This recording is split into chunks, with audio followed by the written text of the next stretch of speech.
বাংলাদেশকে আইএমএফের ঋণের চতুর্থ কিস্তির টাকা দেয়া নিয়ে বৃহস্পতিবার অর্থ মন্ত্রণালয়ে সংবাদ সম্মেলনের আয়োজন করে সংস্থাটি। বক্তব্য রাখেন আইএমএফের বাংলাদেশ প্রধান ক্রিস পাপা জর্জিও। তিনি জানান, বাংলাদেশকে দেয়া ঋণের পরবর্তী কিস্তি আগামী ফেব্রুয়ারি মাসে দেয়া হবে। এ সময় তিনি বলেন, বাংলাদেশের অর্থনৈতিক সমৃদ্ধির গতি বর্তমানে কিছুটা শ্লথ। বাংলাদেশের অর্থনীতির চিত্র খুব একটা আশাব্যঞ্জক নয়।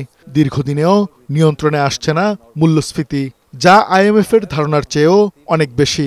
অভ্যন্তরীণ আয় বৃদ্ধি এবং ব্যাংক খাতের সংস্কার চলমান রাখতে হবে। তবে বাংলাদেশের অর্থনীতির অবস্থা অতটা খারাপ নয় বলে জানান অর্থ উপদেষ্টা। ইকোনমিক পিকচারটা ওরা ফ্র্যাঙ্কলি বলেছি, তোমরা সঠিক তথ্য দেবে।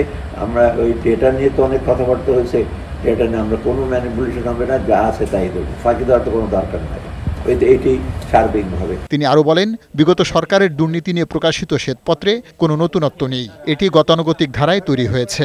ব্যাপার আমি দেখছি 420টা একটা হোয়াইট পেপার লিখেছে, বেশিরভাগই আপনার ডিরাইভড নলেজ, ওরা নতুন করে কিছু বের করেন, আপনারা পড়ে দেখেন। পার্থ রহমান, বৈশাখী সংবাদ, ঢাকা।